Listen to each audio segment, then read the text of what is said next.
saka yambo motema nde ya moto. Okomona ite Kaina azalaki moto na kotomboka na motema na ye. Il avait la méchanceté. Azalaki na botomboki. Bien-aimé, vous qui allez à l'église, Molinga bibino bokendaka na l'église, vous qui servez Dieu, bino oyo bosalelaka Nzambe, quel est l'état de votre cœur? La Bible déclare, po Bible elobi, heureux ceux qui ont le cœur pur, esengo na bango mitema na bango ezali parce kopekola qu'ils verront Dieu. po bakomona Nzambe. Yes papa, amen.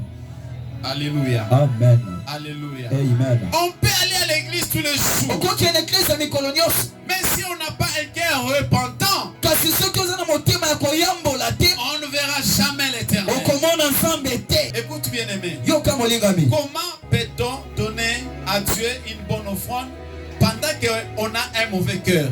boni tokoki kopesa Nzambe mbeka ya kitoko kasi mitema na biso eza mabe? Comment peut-on satisfaire à Dieu pendant que le cœur ne peut pas le satisfaire? Boni tokosepelisa Nzambe na ntango mitema na biso ezosepelisa ye te. Commençons d'abord.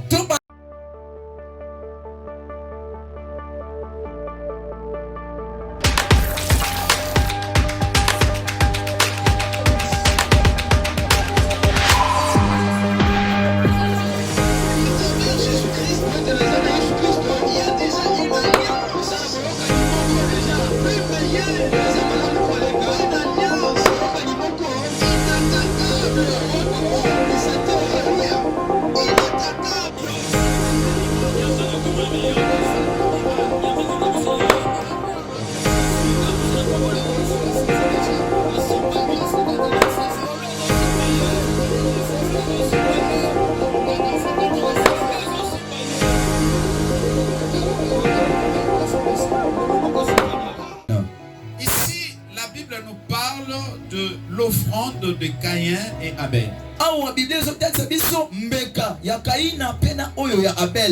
Lorsque nous venons offrir à Dieu, sachez que c'est un acte de reconnaissance envers le Créateur, envers notre Dieu.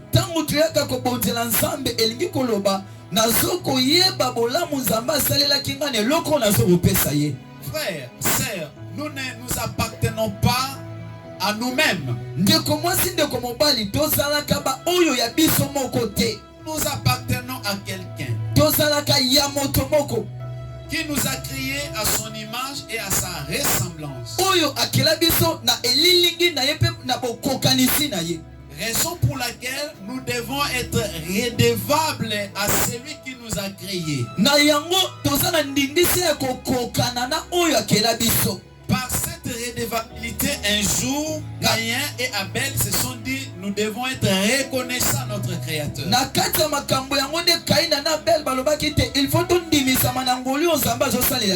On ne les avait pas prêchés. On ne les avait pas demandé d'offrir à Dieu une offrande. Il n'y avait pas un pasteur, un prophète qui les avait parlé de l'offrande. Dans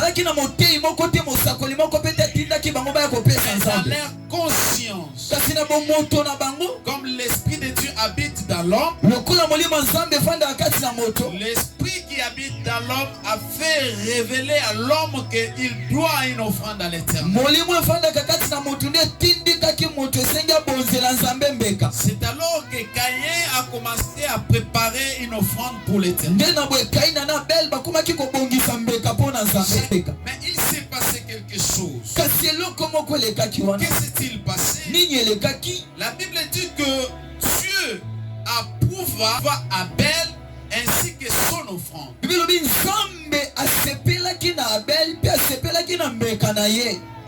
Et Dieu n'approuva pas Caïn ainsi que son offrande. C'est-à-dire, Dieu n'avait pas d'abord commencé par apprécier l'offrande d'Abel.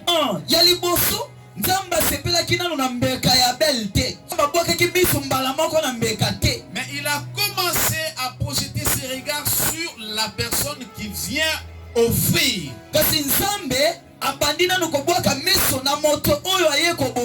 Dieu n'est pas comme les prophètes d'aujourd'hui qui sont influencés par les offrandes que les gens viennent présenter devant Dieu.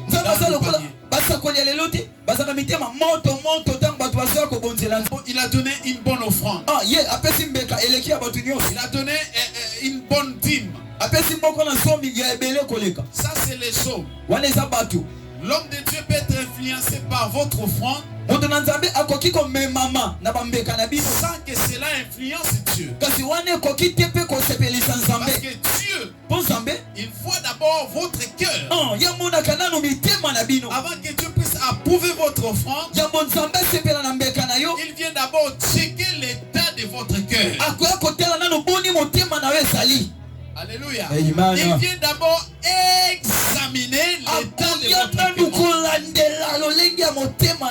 C'est pour cela qu'on ne peut pas influencer Dieu par le matériel ou bien par une beauté quelconque. Dieu n'est pas un homme. Il est Dieu. Il est créateur de toutes choses. Il n'y a rien sur cette terre qui puisse l'influencer. Voilà, lorsque vous venez dans la maison du Seigneur, ne vous amenez pas avec votre corps seulement, mais amenez-vous avec votre cœur. Dieu ne traite pas avec le corps, mais il traite d'abord avec le cœur.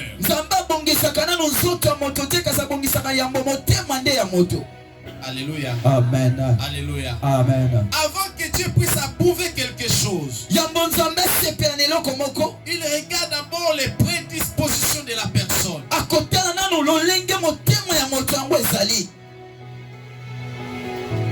Dieu n'avait pas approuvé l'offrande de Caïn. Parce que Caïn, quand vous suivez la suite de l'histoire, vous verrez que Caïn avait la méchanceté dans son cœur. Il avait la méchanceté. Sa méchanceté l'avait poussé jusqu'à abattre son petit frère. Bien-aimés, vous qui allez à l'église,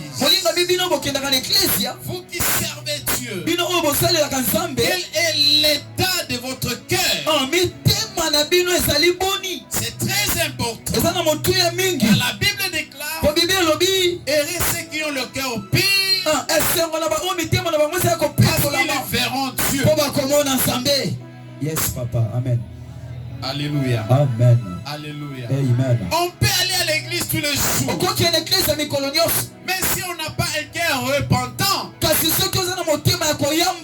on ne verra jamais l'éternel. J'ai beaucoup aimé l'enseignement de vendredi, où l'homme de Dieu a dit que nous faisons souvent des déclarations pour des choses qui nous concernent, mais nous oublions de faire des déclarations pour l'éternité. Vous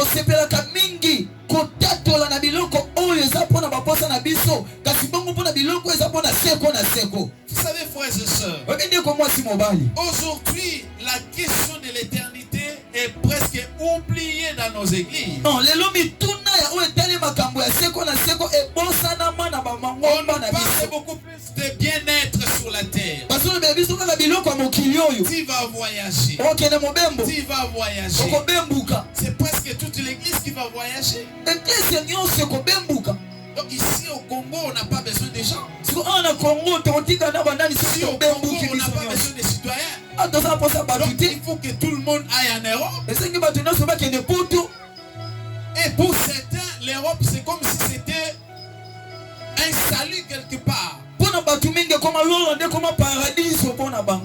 Aller en Europe, c'est considéré comme c'est comme si la personne a été sauvée de l'enfer.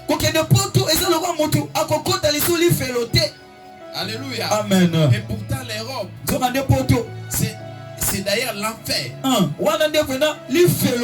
Où il y a beaucoup d'abominations. Alléluia. Amen. Alléluia. Amen. Ce matin, frères et sœurs, Dieu veut de nous, il veut que nous soyons des offrandes agréables devant lui. Dieu veut que toi, tu sois une offrande agréable devant lui. Dieu veut que moi je sois une offrande agréable devant lui. Une offrande parfum de bonne odeur devant lui. Amen. Amen. Dans toute la Bible, les gens n'ont fait qu'offrir à Dieu des offrandes. Il y avait des offrandes qui étaient faites pour adorer l'Éternel. Il y avait d'autres offrandes, c'était pour le pardon du péché. Mais ce matin, frères et sœurs, nous voulons à ce que Dieu veut à ce que nous devenions, nous soyons ces offrandes de bonne odeur devant lui. Alléluia. Amen. Lorsque vous êtes une offrande de bonne odeur, Dieu va vous agréer. Il va vous agréer.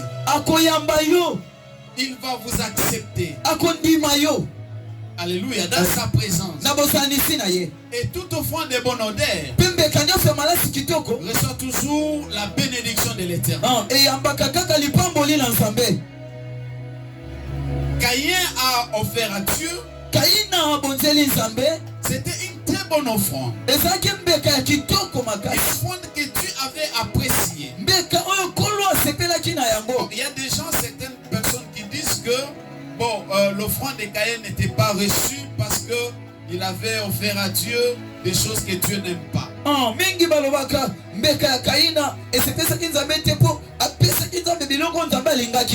Mais avant d'arriver à l'offrande, il y a d'abord un check-up où Dieu vient d'abord chercher à apprécier celui qui vient offrir. Si votre cœur est propre, Dieu va recevoir également votre offrande. Écoute bien aimé, comment peut-on donner à Dieu une bonne offrande pendant qu'on a un mauvais cœur?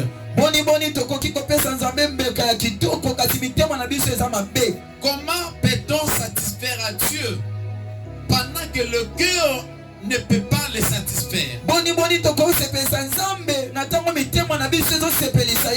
Commençons d'abord à voir l'état du cœur avant d'offrir. Caïn n'avait pas regardé l'état de son cœur. Oui, il a voulu satisfaire Dieu. Il y a beaucoup de gens qui aiment aussi satisfaire Dieu. Mais l'état de leur cœur les trahissent. Je vais voir Dieu. Mais pendant que son cœur est tortué. Alléluia. Amen. Alléluia. Amen. Même lorsque nous parlons de l'éternité, vous devez avoir un cœur pire. Un cœur régénéré. Sans cela, personne ne verra Dieu. Bien-aimés, quand nous venons à l'église, l'église nous prépare pour le voyage céleste. L'église n'est pas un endroit d'amusement. L'église n'est pas un endroit où on vient se courtoyer. On vient se courtoyer. Dans l'église, on nous apprend des choses célestes. Pourquoi? Parce que les choses terrestres sont passagères. La vie terrestre est passagère. J'ai beaucoup aimé l'exemple que l'homme de Dieu a donné le vendredi. Que nous devons préparer nos cœurs à rencontrer le Seigneur. Ce n'est pas demain. C'est aujourd'hui. Maintenant même. Que chacun doit revoir son cœur. Cette vais à l'église. Quel est l'état de mon cœur? Certes, je chante. Certes, je donne à Dieu mes offrandes. Certes, je suis un adorateur. Mais bien aimé, quel est l'état de ton cœur? Caïn était aussi là devant le Seigneur avec son offrande. Mais Dieu ne pouvait pas agréer son offrande. Parce que son cœur était rempli de méchanceté. Nous ne pouvons pas plaire à Dieu selon notre conception. Nous ne pouvons pas plaire à Dieu selon notre façon de faire les choses. Non, j'ai ma façon, ma manière de faire des choses, c'est ça ce qui va plaire à Dieu. Le seul moyen pour plaire à Dieu, c'est de marcher dans sa justice. C'est le seul moyen pour Dieu. Lorsque vous marchez dans la justice, lorsque vous êtes un homme juste, c'est alors que vous allez plaire à Dieu. Mais si vous n'êtes pas juste, si votre cœur est tortueux, votre cœur est tortueux, jamais aucune offrande ne va plaire au Seigneur. Avance, papa. Merci. Alléluia. Amen. Beaucoup de gens prient Dieu. Nous prions tous Dieu. De quelle manière est-ce que nous prions Dieu? Tous nous servons Dieu. C'est une bonne chose. Mais de quelle manière nous les servons? Tous nous allons à l'église. Et quel est l'état de nos cœurs? Alléluia. Amen. Alléluia. Amen. La Bible dit dans le livre de Romains chapitre 12. Écoute cette déclaration. Je vous exhorte donc, frères, par les compassions de Dieu, à offrir vos corps comme un sacrifice vivant, saint, agréable à Dieu, ce qui sera de votre part un culte raisonnable. Ça, c'est l'exhortation de l'apôtre Paul. Je vous exhorte. C'est ce que Dieu vous exhorte ce matin. Et même si vous n'avez pas encore eu des millions, devenez une offrande agréable à Dieu.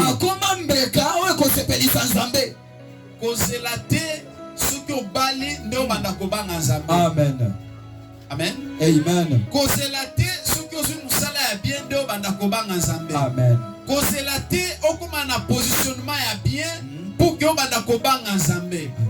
Mais dès aujourd'hui, devenez une bonne offrande. Une offrande agréable. Une offrande parfum de bonne odeur. Lorsque vous vous mettez à prier, tu sens un bon odeur. Tu sens un bon parfum dans vos prières.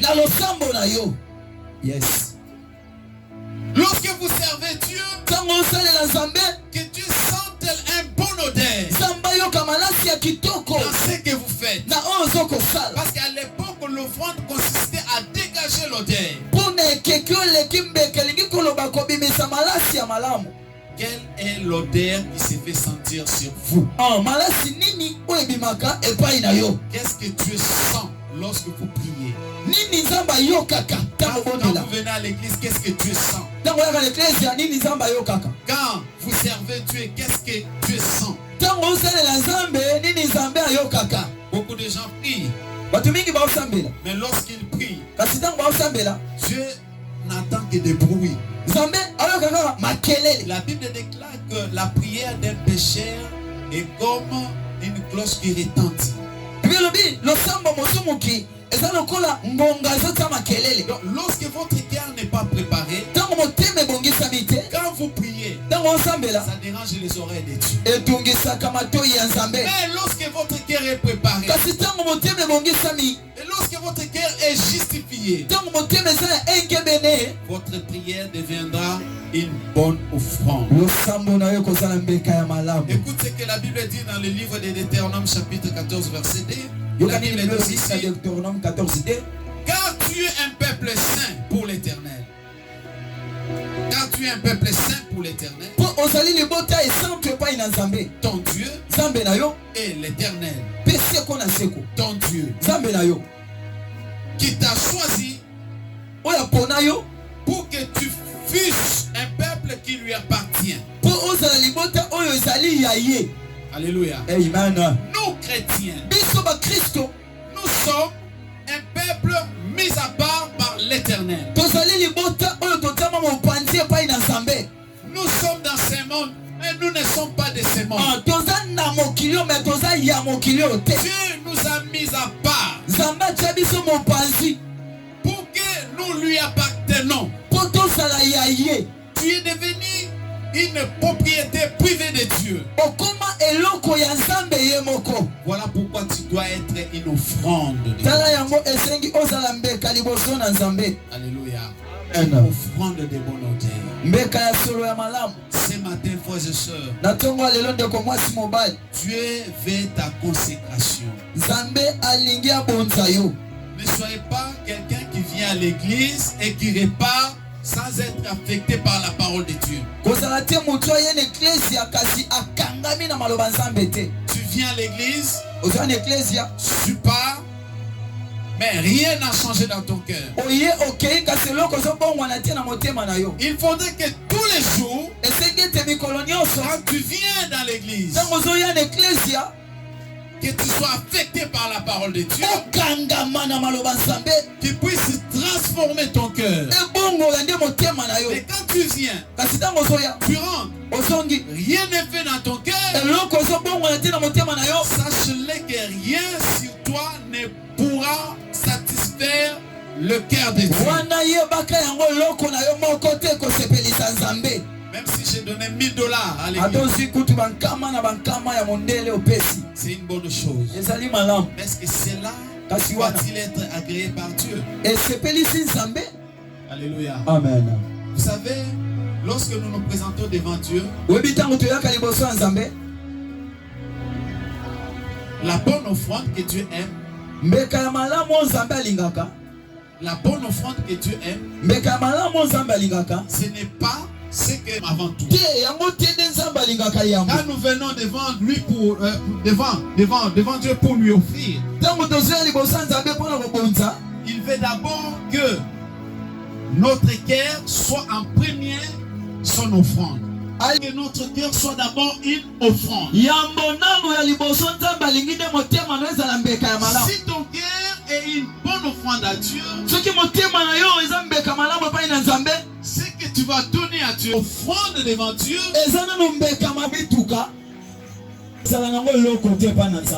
vous présentez avec une offrande connectée à votre cœur. Et vraiment connecté à votre cœur. Si ce n'est pas connecté à votre cœur, cela ne représente rien devant Dieu. Alléluia. Amen. Même la dîme. J'ai parlé à un frère que la dîme a une valeur, a deux valeurs. La valeur spirituelle et la valeur. Ça symbolise ma consécration à Dieu. Si je viens donner la dîme, et que moi-même je ne suis pas une offrande que je vais donner ne représente rien du tout. Tout ce que tu vas faire va influencer. Pourquoi? Parce que tu es une offrande agréable à Dieu.